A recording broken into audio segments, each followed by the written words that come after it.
ଜାଗୃତି ଶୁକ୍ଳା ମା ହେବେ ଏହି କଥା ଶୁଣି ଏବେ କାନ୍ଦୁଛନ୍ତି ବର୍ଷା ପ୍ରିୟଦର୍ଶିନୀ ଆଉ ଅନୁଭବ ପିନ୍ଧାଇଥିବା ମଙ୍ଗଳସୂତ୍ରକୁ ଧରି ଏବେ ଭୋ ଭୋ ହୋଇ ଘୁମୁରି ଘୁମୁରି କାନ୍ଦୁଛନ୍ତି ବର୍ଷା। ତେବେ ଦର୍ଶକ ବନ୍ଧୁ ଆପଣମାନେ ତ ସମସ୍ତେ ଜାଣିଥିବେ ଅନୁଭବ ଆଉ ବର୍ଷାଙ୍କ ବିବାଦ ହାଟରେ ପଡ଼ି ଦାଣ୍ଡରେ ଗଡ଼ୁଥିଲା। ଆଉ ଏବେ ପୁଣି ଥରେ ଏବେ କୋର୍ଟର ନ୍ୟାୟ ପାଇବା ପାଇଁ ବର୍ଷା ଏବେ ପୁଣି ଥରେ ଅପିଲ କରିଛନ୍ତି। ଏବେ ହାଇକୋର୍ଟରୁ ଯାହା ଶୁଣିବା ପାଇଁ ମିଳିଛି, ଯାହା ଶୁଣିଲେ ଆପଣମାନେ ମଧ୍ୟ ଆଶ୍ଚର୍ଯ୍ୟ ହୋଇଯିବେ। ତେବେ ଦର୍ଶକ ବନ୍ଧୁ ଏ ସମ୍ପର୍କରେ ସମ୍ପୂର୍ଣ୍ଣ ବିବରଣୀ ଜାଣିବା ପାଇଁ ହେଲେ ଆପଣମାନେ ଆଜିର ଭିଡ଼ିଓକୁ ପ୍ରାୟ ଶେଷ ପର୍ଯ୍ୟନ୍ତ ଦେଖନ୍ତୁ।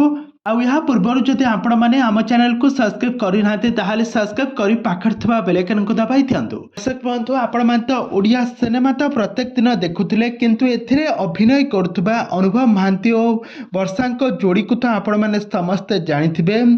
ବର୍ଷା ଅନୁଭବ ପରସ୍ପରଙ୍କୁ ସିନେମା ସୁଟିଂ ସେଟ୍ରୁ ଭଲ ପାଇଥିଲେ, ବାହାଘର ହୋଇଥିଲା। ଆଉ ଏହାପରେ ତାଙ୍କର ବୈବାହିକ ଜୀବନରେ ଖୁସିମୟ ହୋଇନଥିବାରୁ ସେ ଡିଭୋର୍ସ ହୋଇଯାଇଥିଲା। ତ ବର୍ତ୍ତମାନ ସମୟରେ ଏବେ ବର୍ଷା ପ୍ରିୟଦର୍ଶିନୀ ଅନୁଭବଙ୍କ ଠାରୁ ଅଲଗା ହୋଇସାରିଛନ୍ତି।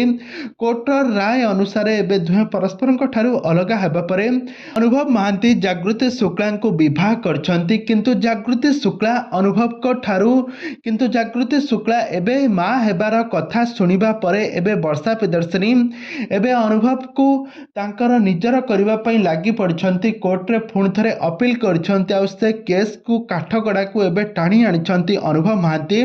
ଏବେ ଚିନ୍ତାରେ ଅଛନ୍ତି ଜାଗୃତି ଶୁକ୍ଳା ଆଉ ବର୍ଷା ପ୍ରିୟଦର୍ଶିନୀ। ଅନୁଭବ ମହାନ୍ତି ଏମିତି ସବୁଆଡ଼େ ଚର୍ଚ୍ଚାର ବିଷୟ ପାଲଟିଛି। ତେବେ ଦର୍ଶକ ବନ୍ଧୁ ଏବେ ପୁଣି ଥରେ କ'ଣ ନ୍ୟାୟ ହେବ? କ'ଣ ଏବେ ଅନୁଭବ ମହାନ୍ତି ଜାଗୃତି ଶୁକ୍ଳାଙ୍କୁ ଛାଡ଼ି ବର୍ଷାଙ୍କ ପାଖରେ ରହିବେ କି?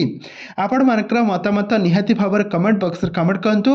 ଆଗକୁ ଏଇଭଳି ଅଲିଉଡ୍ ସମ୍ବନ୍ଧିତ ବା ସିରିଏଲ୍ ଦୁନିଆ ବିଷୟରେ ଅଧିକ ଖବର ଜାଣିବା ପାଇଁ ହେଲେ ଆପଣମାନେ ଆମ ଚ୍ୟାନେଲ ସହିତ ଯୋଡ଼ି ହୋଇ ରୁହନ୍ତୁ।